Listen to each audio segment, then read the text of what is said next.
اللہ پر اور آخرت کے دن پر ایمان لے آئیں اور نیک کام کریں تو ان کا ثواب ان کے رب کے پاس ہے، ان پر نہ کوئی خوف ہوگا اور نہ وہ غمگین ہوں گے۔ اب یہ بڑا خوبصورت یوں سمجھیے ایک سینیریو تھا، ایک زبردست یوں سمجھیے اس کے پیچھے پس منظر ہے۔ واقعہ ہے ایک ایسے صحابی کا جو تمام صحابہ میں سب سے لمبی عمر جن کو ملی، اور وہ صحابی ہیں حضرت سلمان فارسی رضی اللہ تعالیٰ۔ یاد یہ سب باتیں ہمیں پتہ ہونی چاہیے۔ 250 سال کے قریب آپ کی عمر تھی، اور آپ نے جس طرح اللہ کے نبی کو تلاش کیا ہے نا، جس طرح ایمان ان کو ملا، جس طرح نبی پاک کا ساتھ ملا، جس طرح وہ پیارے آقا کے پاس پہنچے، یہ لمبی داستان ہے۔ اور یقین کریں سیدنا سلمان فارسی کی جب بھی آپ داستان پڑھتے ہیں سنتے ہیں تو ایمان ہونا دل میں، تو دو باتوں کی اہمیت بڑھنی چاہیے۔ ایک تو ان سے پیار ہو جاتا ہے کہ کتنی سٹرگل، کتنی محنت، اتنے سال لگا دیے نبی پاک کو تلاش کرنے میں۔ دوسرے نمبر پر ایمان کی اہمیت ہے کہ ایمان کی تلاش میں انہوں نے کدھر کدھر سفر کیا۔ آپ کو پتہ ہے حضرت سلمان فارسی انہوں نے اپنے آپ کو غلام بنا کر بیچ دیا۔ میں مختصر بیان کر دیتا ہوں کہ ہوا یہ تھا کہ سیدنا سلمان فارسی رضی اللہ عنہ نے بڑی لمبی عمر پائی، اور آپ نے سال ہر سال حق کی تلاش کے لیے سفر کیا۔ اس زمانے میں نبی پاک دنیا میں تشریف نہیں لائے تھے، تو ان کو یہ بت پرستی اور کفر پسند نہیں تھا۔ یہ حق کی تلاش میں جاتے تو وہاں اس زمانے میں بھی کچھ لوگ تھے جو ایمان والے تھے، راہب جس کو کہتے تھے، جو بتوں کی پوجا نہیں کرتے تھے، باطل خداؤں کی عبادت نہیں کرتے تھے، کیونکہ اس زمانے میں تو عجیب معاملہ تھا نا، کوئی آگ کی پوجا کرتا تھا، کوئی ستاروں کی عبادت کرتا تھا، کوئی بتوں کی پوجا کرتا تھا۔ تو یہ اللہ واحدہ لا شریک کے ماننے والے تھے، تو یہ راہب ہوتے تھے جو تمام لوگوں سے دور ہو کر عبادت کرتے تھے، ان کے پاس چلے جاتے، ان کے پاس بیٹھتے۔ جب اس کے انتقال کا وقت قریب آتا کہتے اب بتاؤ کس کے پاس جاؤں، وہ کسی اور راہب کے پاس بھیج دیتے۔ ان کے انتقال کا وقت آتا وہ کسی اور راہب کے پاس بھیج دیتے۔ اب آخری جو راہب تھا نا، جب اس کے انتقال کا وقت آیا تو آپ نے کہا اب میں کدھر جاؤں؟ تو اس راہب نے کہا کہ اب میں دنیا میں کسی اور کو تو نہیں پاتا، ہاں اب آخری نبی کے مبعوث ہونے کا وقت ہونے والا ہے، تم ایسا کرو کہ ان کے پاس جاؤ اور ان پر ایمان لانا، ان کی خدمت میں چلے جانا۔ کچھ نشانیاں بتائی گئیں کہ وہ کہاں ہوں گے، تو پتہ چلا وہ مدینہ منورہ میں ہجرت کر کے آئیں گے۔ پیسے تھے نہیں مدینے جانے کے لیے، تو انہوں نے کیا کیا، اب سفر کرتے کرتے کرتے پتہ چلا کہ ایک قافلہ مدینے جا رہا ہے۔ قافلے والوں کو کہا مجھے مدینے لے جاؤ، کہا پیسے نہیں ہیں، ایسا کرو مجھے غلام بنا لو، میں تمہاری خدمت کرتا رہوں گا، مجھے اس بستی میں لے جاؤ۔ اپنے آپ کو بیچ دیا اور مدینے پہنچے۔ پھر بہت وہاں پر باغ میں کھجوریں اٹھاتے تھے اور محنت کرتے تھے، پانی کے ڈول اٹھاتے تھے، آپ کی کمر میں یوں سمجھے کہ بڑی تکلیفیں اٹھائیں، اور آخر کار جناب رسول اللہ صلی اللہ علیہ وسلم کے پاس پہنچ گئے۔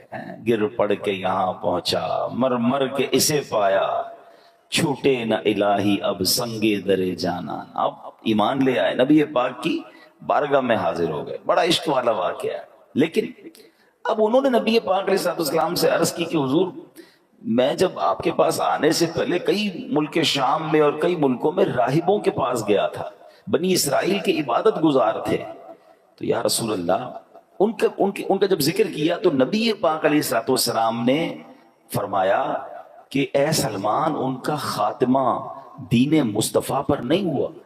پھر یہ قرآن پاک کی آیت نازل ہوئی، یعنی یہ جو میں نے آیت پڑھی نا، یہ ایکچولی ان راہبوں کے لیے نازل ہوئی۔ اب دوبارہ اس آیت کو سنیں، اللہ نے کیا فرمایا، ان الذین آمنوا والذین ہادوا والنصارى والصابئین من آمن باللہ والیوم الآخر وعمل صالحا فلہم اجرہم عند ربہم ولا خوف علیہم ولا ہم یحزنون۔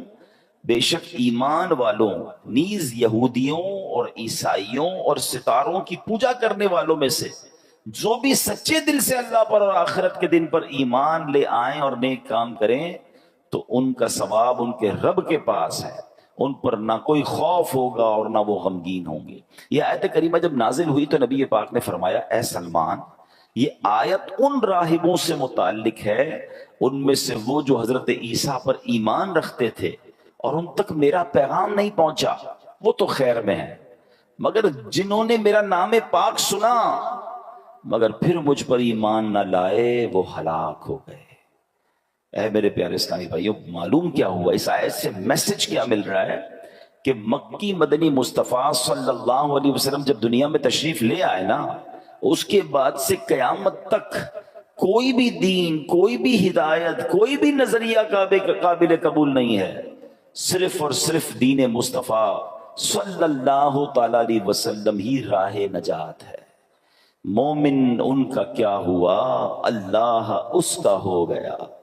نبی پاک کے دامن کے علاوہ پیارے آقا کی جو کہیں کہ ان کے فٹ اسٹیپ، ان کے نقش قدم، ان کے بتائے ہوئے طریقے کے علاوہ کوئی طریقہ درست نہیں، کیونکہ جو ان کے دامن سے وابستہ ہوگا وہ اللہ کریم کی رحمت کا حقدار ہوگا۔ کیا خوبصورت بات!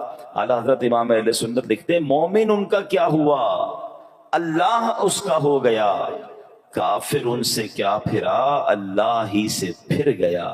وہ کہ اس در کا ہوا، خلق خدا اس کی ہوئی، وہ کہ اس در سے پھرا، اللہ اس سے پھر گیا۔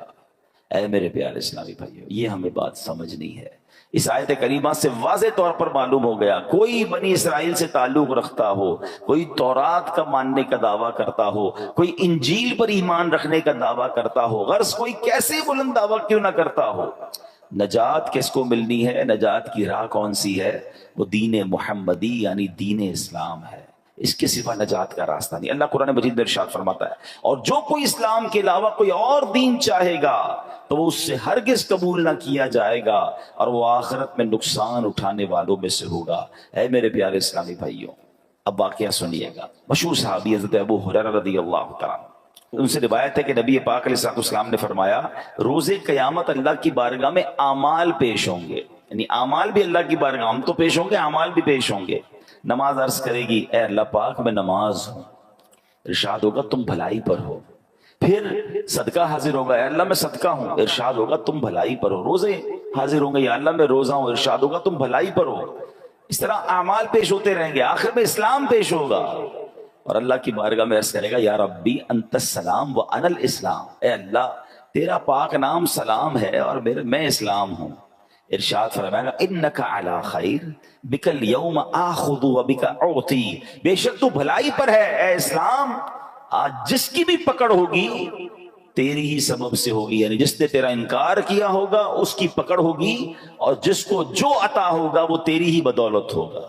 اس کا مطلب جس نے اسلام تھاما ہوگا وہ بخشا جائے گا، اور جو اسلام کا انکاری ہوگا وہ قیامت کے دن مارا جائے گا، پکڑا جائے گا۔ اگر میرا کوئی ایسا ویور ہے جو مسلمان نہیں ہے، جو اللہ کو، اس کے حبیب علیہ السلام کو ماننے والا نہیں ہے، آج قرآن کی آیتوں کے ذریعے میں آپ سے عرض کر رہا ہوں، ایک ہی دین جو اللہ کی بارگاہ میں مقبول ہے، نبی پاک کے آنے کے بعد اب کوئی راہ نجات نہیں ہے، آپ اسلام میں داخل ہو جائیں، اللہ آپ کو اسلام پر استقامت دے۔ ہم جو ایمان والے، اللہ ہمیں بھی ایمان پر استقامت دے، کہ ایمان ہی راہ نجات ہے۔ اب ذرا سنیے گا، کچھ لوگ آج بھی، اصل پرابلم یہ کہ علم تو ہے نہیں، سب دیکھنا ہے، سب پڑھنا ہے، سب کی جناب اندر جانا ہے، یہ ہمارا کام نہیں ہے۔ حضرت موسیٰ علیہ السلام پر کون سی کتاب نازل ہوئی تھی؟ تورات شریف، ٹھیک ہے۔ اب کس کی بات کر رہا ہوں؟ حضرت فاروق اعظم، حضرت عمر فاروق، کیسی ہستی ہیں جن کے بارے میں نبی پاک فرماتے ہیں میرے بعد اگر کوئی نبی ہوتا تو عمر ہوتا۔ ان کا واقعہ سنیے۔ ایک بار نبی پاک کا دربار تھا، حضرت عمر آئے، ہاتھ میں تورات شریف تھی۔ حضرت عمر نے نبی پاک کے پاس بیٹھ کر تورات پڑھنا شروع کر دی۔ توجہ پیارے آقا علیہ السلام کی طرف نہیں گئی، بلکہ تورات پڑھنا شروع کی۔ جیسے جیسے آپ تورات پڑھتے جاتے تھے نا، میرے آقا کے چہرے کا رنگ بدلتا گیا، جلال شریف، نبی پاک کے چہرے پر جلال کی وجہ سے رنگ بدلتا گیا۔ حضرت ابوبکر صدیق نے حضرت عمر کو روکا، ہے عمر نبی پاک کا چہرہ تو دیکھو، پیارے آقا کے چہرے کو تو دیکھو۔ حضرت عمر نے جیسے نبی پاک کے چہرے کی طرف دیکھا تو جلال کی کیفیت، فوراً تورات شریف بند کیا، نبی پاک سے معافی کے طلبگار ہوئے۔ اب سنو اللہ کے حبیب علیہ السلام نے کیا فرمایا، فرمایا اس ذات کی قسم جس کے قبضہ قدرت میں میری جان ہے، اگر حضرت موسیٰ بھی خود ظاہری زندگی کے ساتھ دوبارہ دنیا میں تشریف لے آئیں تم مجھے چھوڑ کر ان کی پیروی کرو گے تو سیدھے راستے سے بھٹک جاؤ گے. اگر اب حضرت موسیٰ ظاہری زندگی کے طور پر واپس آ جائیں تو وہ بھی ضرور میری ہی پیروی اختیار کریں گے. یہ کیسا پیغام ہے, یہ کیسا میسج تھا. اللہ اکبر, کیا خوبصورت بات. اعلیٰ حضرت لکھتے ہیں نا, خلق سے اولیاء, اولیاء سے رسول, اور رسولوں سے اعلیٰ ہمارا نبی. ملک کونین میں انبیاء تاجدار, تاجداروں کا آقا ہمارا نبی. اب اس واقعے سے مجھے اور آپ کو کیا سیکھنا ہے؟ تورات شریف تو آسمانی کتاب ہے نا, ایک عرصے تک تو معیار ہدایت یہی کتاب رہی, صدیوں تک اس پر عمل کرنے والے نجات پاتے رہے. وہ بلند شان والی کتاب ہے جس پر عمل کر کے اونچے مقامات لوگ پایا کرتے تھے, جس پر عمل کی برکت سے بنی اسرائیل فتح پاتے تھے, اللہ پاک کی رحمتوں کے حقدار بنتے تھے. تو جس تورات کو پڑھنا بھی ثواب تھا, جس کو دیکھنا بھی ثواب تھا. مگر جب نبی پاک تشریف لے آئے, محبوب ذیشان صلی اللہ علیہ وسلم تشریف لے آئے, پھر کیا ہوا؟ آپ نے اعلان نبوت فرما دیا. اب تورات راہ نجات نہ رہی, اس پر عمل منسوخ ہو گیا. اب غور کریں, جب پچھلی آسمانی کتابوں کے بارے میں یہ اصول ہے, یہ حکم ہے, تو اب جو نئے نئے فتنے اٹھ رہے ہیں, نئے نئے طریقے ایجاد ہو رہے ہیں, نئے نئے فارمولے لوگ لے کر آ رہے ہیں, ذرا غور کیجئے وہ کیسے راہ نجات ہو سکتے ہیں, وہ کیسے ہدایت کے راستے ہو سکتے ہیں. آج لوگ کہتے ہیں میں سب کو سنتا ہوں, میں ذرا غیر مسلموں کے بھی کلپس دیکھ لیتا ہوں, میں ذرا بد مذہبوں کی باتیں بھی سنتا ہوں, میں ان کے دلائل بھی پڑھتا ہوں, اپنا قرآن پڑھا نہیں ہے, اپنے دین کے بارے میں کچھ پتا نہیں ہے, اور ان لوگوں کی باتیں سننی ہے. مجھے بتاؤ ہم سے کتنا زیادہ حضرت عمر کا علم ہوگا؟ حضرت عمر کو تورات پڑھنے سے نبی پاک نے روک دیا, جو کہ آسمانی کتاب ہے. اور ہم جناب جن کے پاس علم نام کی کوئی چیز نہیں, اپنے دین کے بارے میں مضبوطی نہیں, اور غیر مسلموں کی باتیں سنیں گے, بد مذہبوں کی باتیں. کوئی بات دل میں بیٹھ گئی تو ایک بات یاد رکھیے گا, یہ ضرور اللہ کا مجھ پر اور آپ پر احسان ہے کہ ہمیں بن مانگے ایمان دیا ہے. ہم نے اسٹرگل نہیں کی. حضرت سلمان فارسی کو دیکھو یار, میں نے آپ کو بہت شارٹ پہ واقعہ سنا, میں واقعہ پورا سناؤں رونے لگ جاؤ گے, کہ اس اللہ کے بندے نے ایمان حاصل کرنے کے لیے, نبی پاک کو تلاش کرنے کے لیے کیا کیا کیا, اپنا آپ بیچ دیا. میں نے اور آپ نے کیا کیا؟ ہم تو پیدا ہی مسلمان گھرانے میں ہوئے, بغیر مانگے. اللہ نے کتنی بڑی مہربانی کی, پیدا ہوتے ہی سب سے پہلی آواز کیا سنی ہمارے کانوں نے؟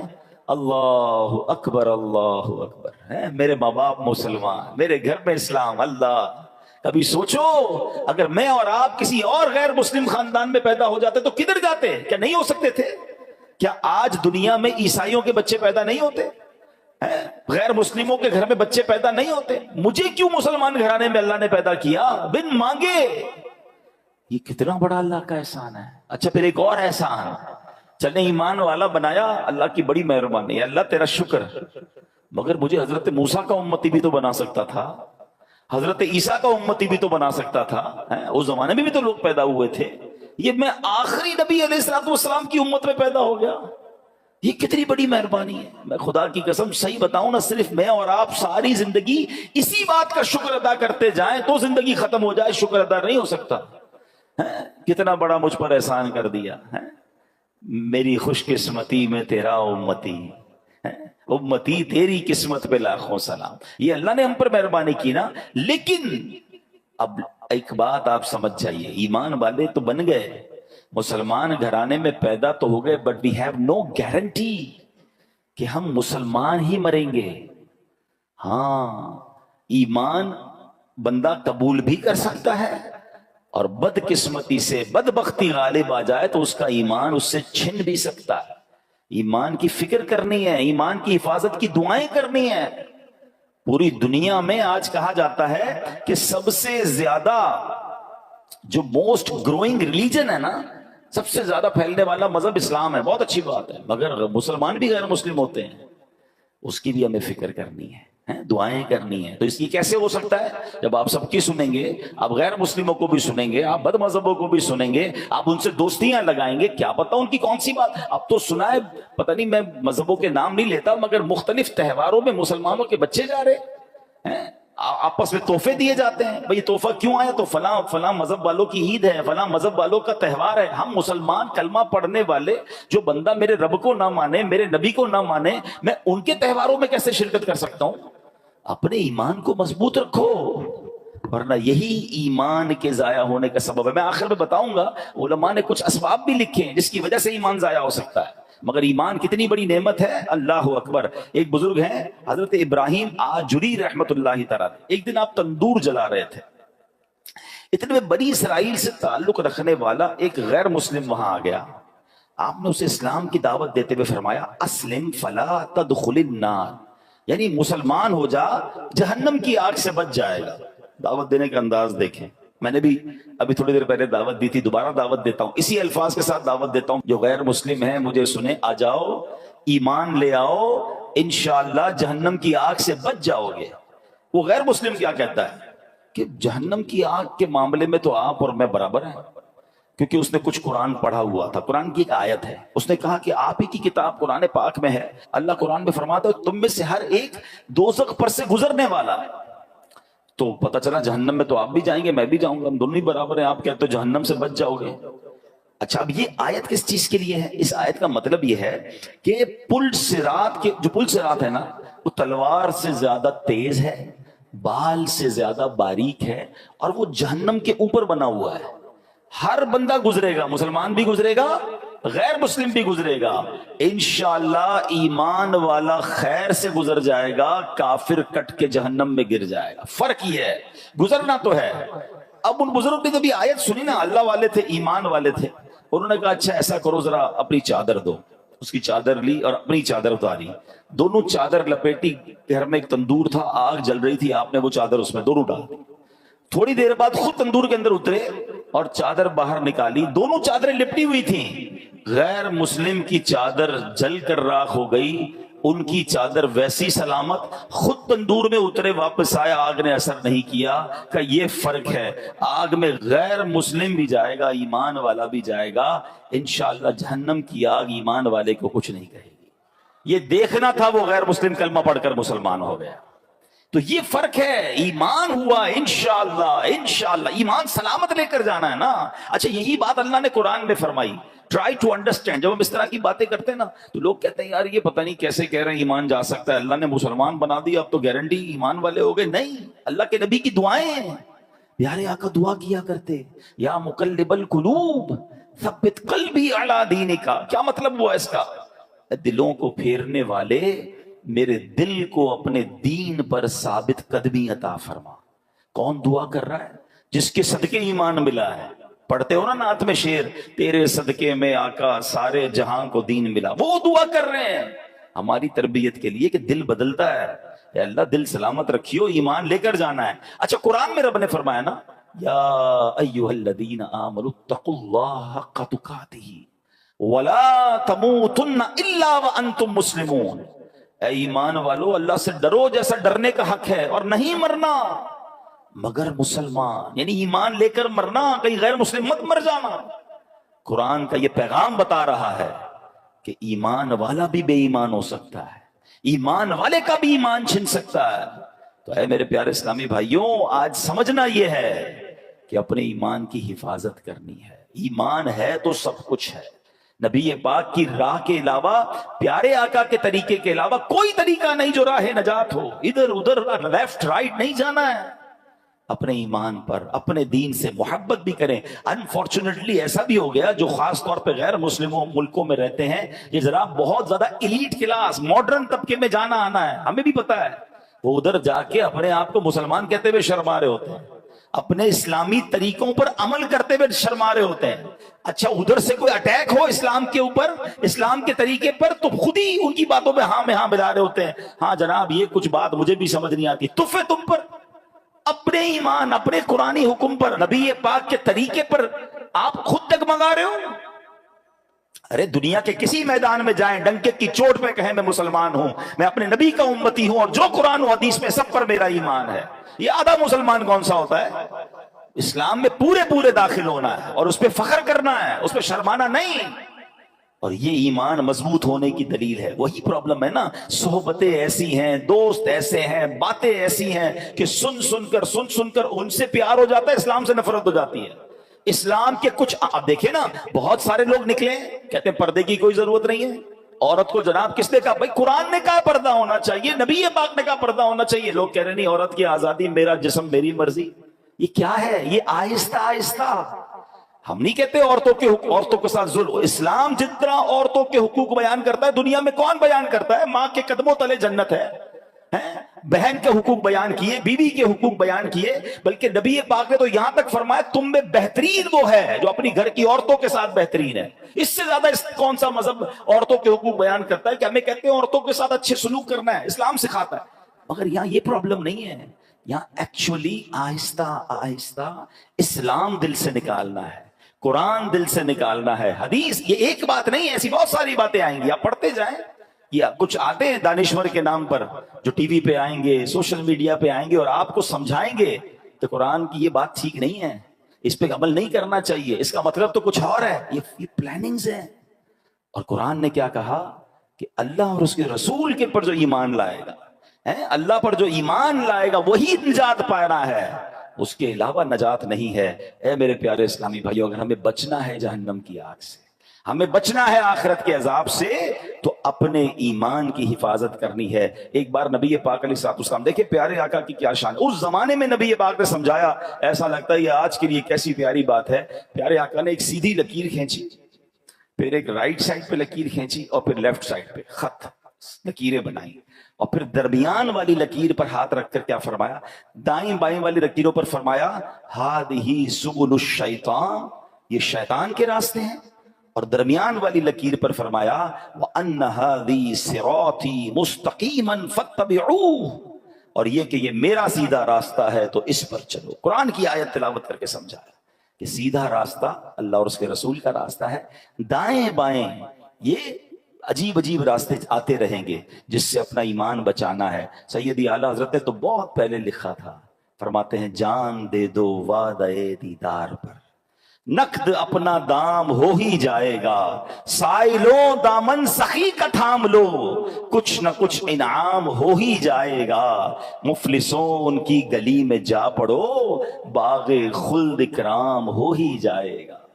اور فرمایا سونا جنگل رات اندھیری چھائی بدلی کالی ہے, سونے والو جاگتے رہیو چوروں کی رکھوالی ہے. یعنی دین سکھانے کے نام پر لوگ آ کر ایمان پر حملے کر رہے ہوتے ہیں.